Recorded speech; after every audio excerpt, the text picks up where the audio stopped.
allegiance to the flag of the United States of America and to the republic for which it stands, one nation, under God, indivisible, with liberty and justice for all. Have a moment of silence for the person on their leave. Oh, yeah.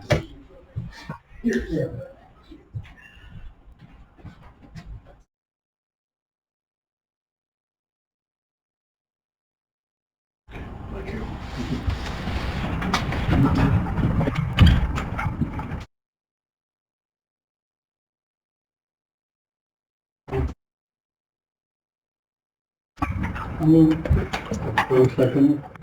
Second, any discussion? All in favor? Aye. Any opposed?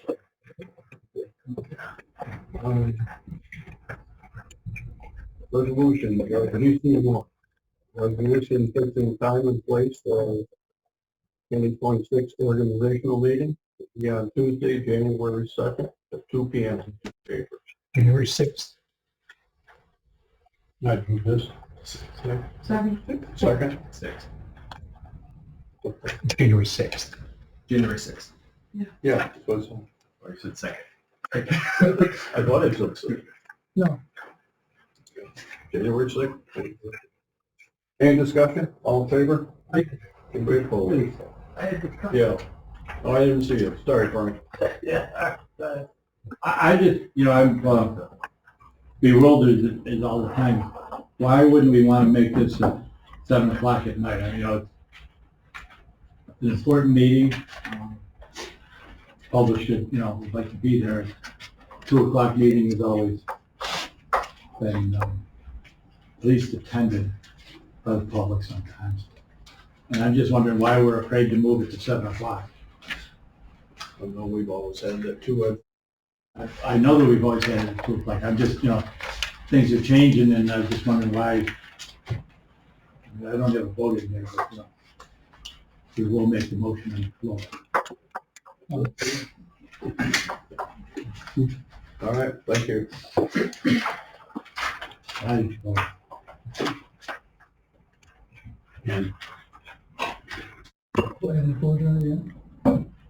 Everybody in favor? Aye. All right, thanks. GC2.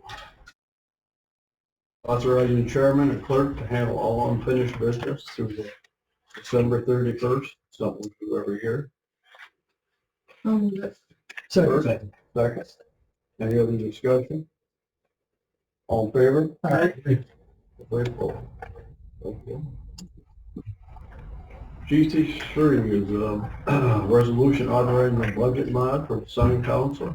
It's in the amount of $108,000 transferred from state aid, RIR fund to the Sun Council office for legal fees.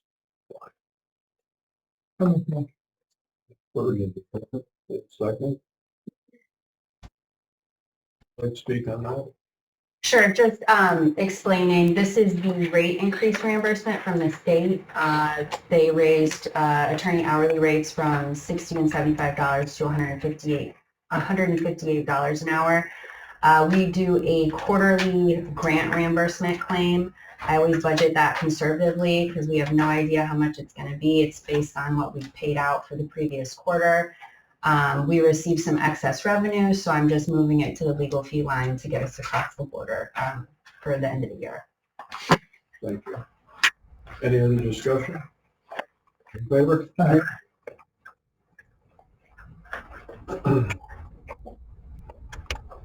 GC4, the resolution continuing the form and amount of a blanket of surety covering all officers, employees of the Sioux County Sheriff's Department. Second.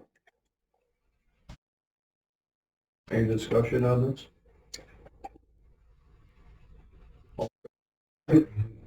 Vote.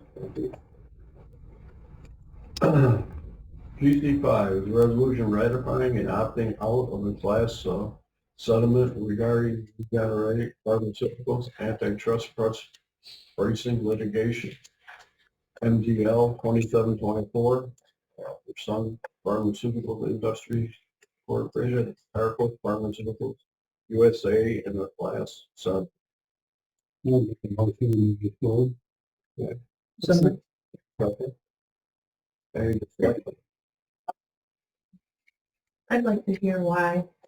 It's, thank you. The timing of this was such that it arrived after the last full legislature meeting, and the county had to opt out by a certain deadline upon recommendation of Napoli Skolnick, which the legislature retained to prosecute this action against various pharmaceutical manufacturers. We didn't opt out in time. We'd be part of the class settlement, and this is ratifying the opting out of the class settlement per the recommendation of Napoli Skolnick. Thank you. Yeah.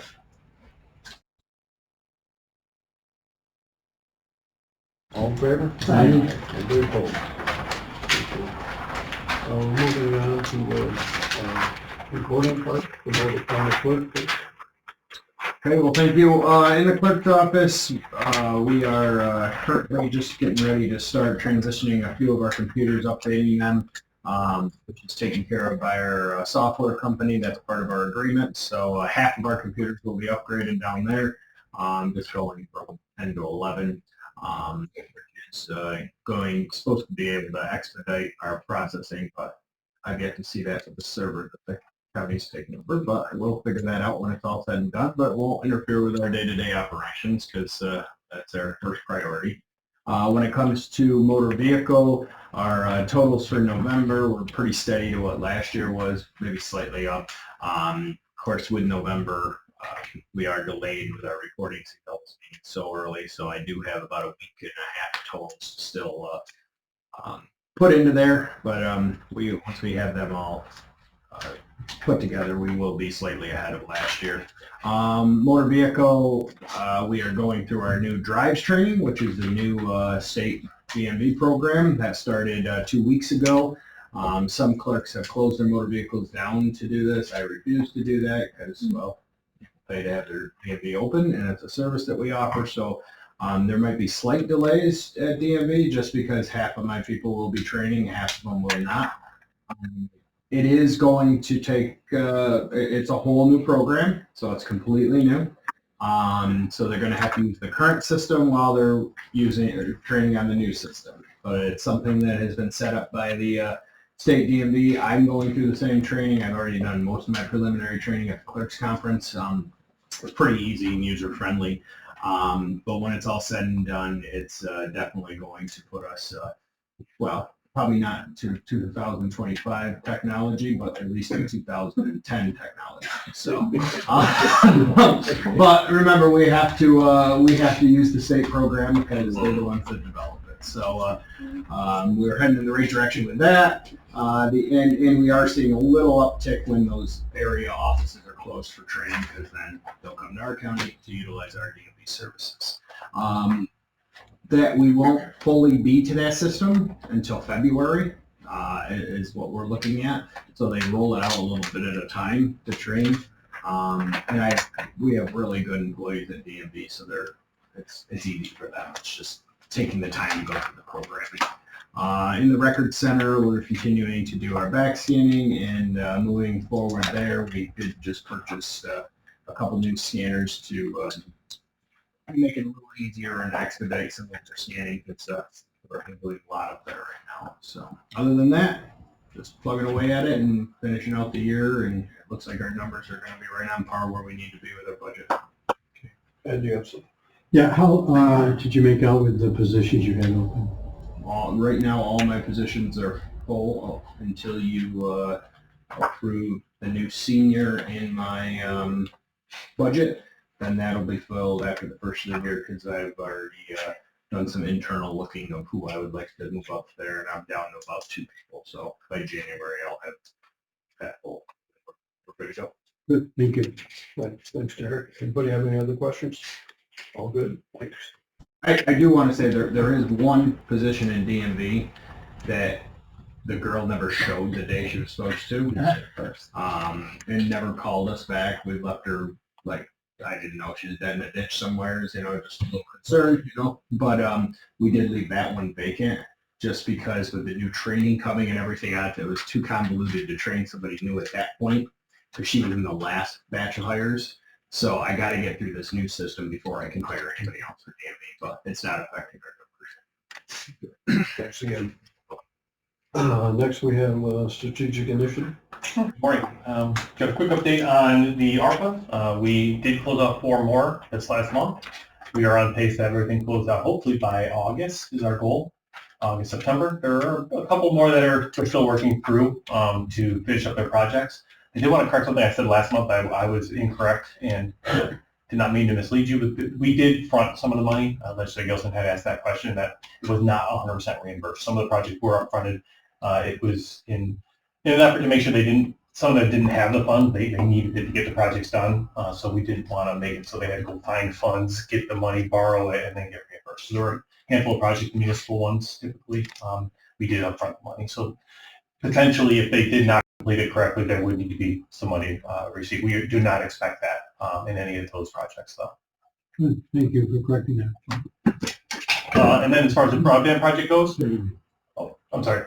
No, I said, As far as the broadband project goes, it again is a huge undertaking. I think Kyle and my office did an incredible job. I want to thank the legislature for agreeing to bring on the gentleman Bob Durantini, who's the expert from DANG. He has been working, I won't say around the clock, but pretty close to help us make sure that we have a project that will be completed in time for next year's deadline.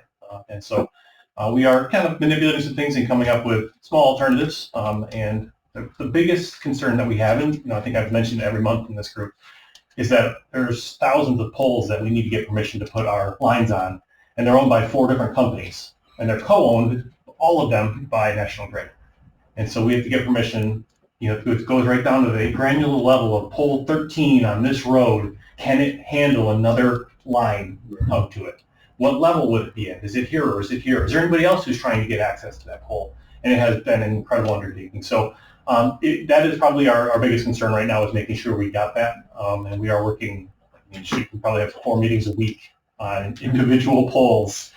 I never thought I'd learn so much about the poles in our county, but that is the project we're working on. So keep you in the loop, but that's where we're going. Anybody else have any other questions? Thank you. Next up, we have real property. Yeah. Thank you, Mr. Chairman. We're working on the getting ready for tax bills this month. If all goes well, we should have those rates over there. The final taxable values this week, either today or tomorrow.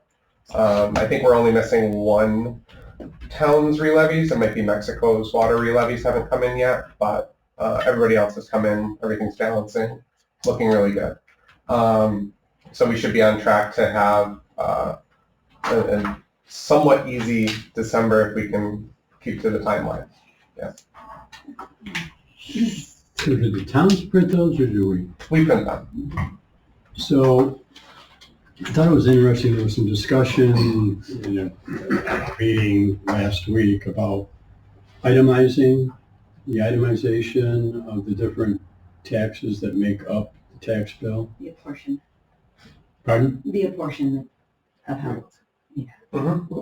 Is that something we can do? Is We do it. We do. There is room on, because I guess it was, the way I understood, there wasn't a room to list everything. Probably the town side. Hmm? You're probably talking the town side, they want to itemize at the top. Yeah. Otherwise, in the town or in Medicaid? Oh, yeah, they have water in that, but we get really down into the depth of where it's comp and chargeback and all of that. Yeah. I've heard some. Okay, I may be corrected, it may be the town level, okay. Great, thank you. Yeah. The hard limit for tax bills is 15 lines, but once you get past, I think it's 8, the font size shrinks and it's much more difficult to read than it already is. So we take up 3 lines with county tax, community college, and workers' comp, and then all the rest of the lines are for the town's use. But each thing is separate. So fire district has its own line, water has its own line, sewer. If they have unpaids, those are new lines. So they can get really crowded really quickly. So I guess you know who pays the taxes in my house. Yeah. Quite a meeting you had, huh? Yeah. That's what I would tell them. I'll just say if we run out of lines, we're taxing too much. Or we're getting way too specific. that can happen too. Were there any other questions on tax bills? The other update I wanted to give was that the state has been working on that real property system online, their replacement for the system the assessors use and I use in my office. They had a rollout for fall. They wanted to start conversion of counties in fall, and the first county did convert, Hamilton County, converted to the new system, and they're the only ones using it now. I wish them the best of luck. As I learn more from their experience, I can share it. Our assessors would still like to wait until July of next year before we convert to it. So basically, until then, we're still supporting the old system here at the county. IT is doing that. So. Yes, go What ahead. is the name of the new one? Real Property System, right now is Real Property System version 4. The next one is Real Property System Online. Very creative from the state. Okay. RPSO. Well, Cayuga County changed to something else, and I don't care for it. Their website, they changed to, I think that's Beacon is the website that they went with. Okay. Yeah, that's Terrible. that's the company that bought ImageMate. That's the one that we're going to get if we do nothing, if we don't go to another option. So. Go with another option. Yeah, it's had mixed results around the state because a lot of counties just stuck with the same company, and they've been having a lot of negative feedback about it. So, if there's a better option out there, I would like to go with it. Thank you. Thanks. Any other questions? Next up, we have the public defender. Thank you. We have officially exceeded caseload standards as we did last year, and again, because we're this late in the year, ILS is not going to do anything about it. They're just going to let us roll on. Speaking of standards, I just lost an attorney. Good news is he's still in the county. He just went over to DSS, so DSS has gained an attorney. It doesn't help my office though. So we are continuing to recruit. We also, a couple weeks ago, lost our typist. So we have extended offers to interview to 15 people off of the list. And we have, I think, 7 or 8 of those scheduled for next week. So hopefully that position will be filled. There's 250 people on the list, so that one I'm not too worried about filling. Okay. Go ahead. So the attorney that moved, how long had they been with you? A little over a year. Over I a think year. 14, 16 months, something like that. Thank you. Frank? Is it caseload or money? What do you think? Why he moved? Yeah. Do trials, and most of our cases settle. So it's literally he wants to do more in-court litigation, and he thought he'd get it at DSS. I'm not sure he's going to realize that, but we'll see. Thank you. All right. Any other questions? Well, yeah, you gotta ask the question. I mean, people, you're moving, you're losing people, you're not getting That's people, an the same excellent thing over question. here. And so you gotta ask, what's the reason for it? I mean, let's see if we can solve the problem, help them out, because the caseload's gonna keep getting bigger and bigger. And if the state doesn't come up with more money for you, then you're gonna be sitting here with a lot of problems. I won't be here, but you will be. Some of you guys will be here. Where are you going?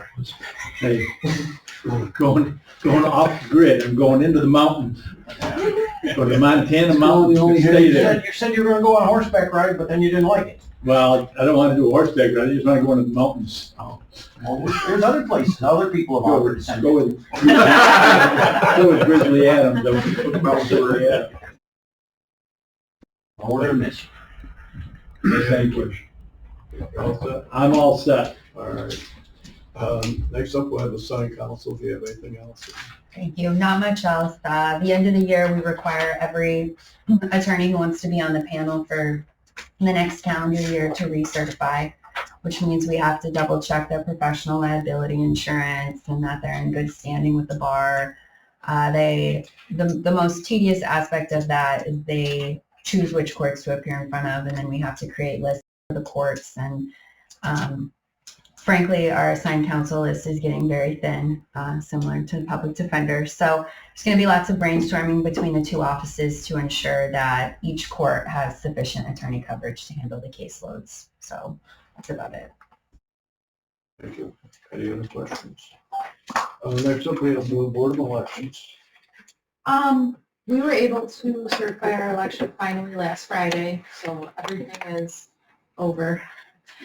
A lot goes into it after the election. I don't think that people realize. Everything has been reconciled. The audit passed with flying colors, so we were very happy about that. We did have 4 races that required a hand count.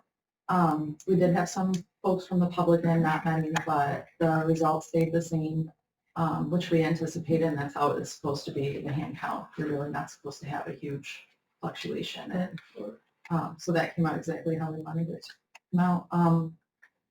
My partner and I were able to have every single poll site on election day. We split up, so we were able to put eyes on it, which was important to him and I because we hadn't seen all of them. And now we're just doing end of the year reporting and gearing up for petitions because, as you know, with this election cycle, it's shifting. Everyone, not everyone, but most people are the petition again. So we have a lot to get ready for. Other than that, good. Yes. So, what was the feedback like about the, regarding the change in compensation? Did you get any feedback from that? Most of the feedback from our poll workers, most of that came over the summer during classes. A lot of them had no idea. We let them know. Him and I went into every single classroom. We administered the test personally and talked to all the poll workers. They were very happy. Okay. Any other questions? I guess we're looking for. I'm very funny.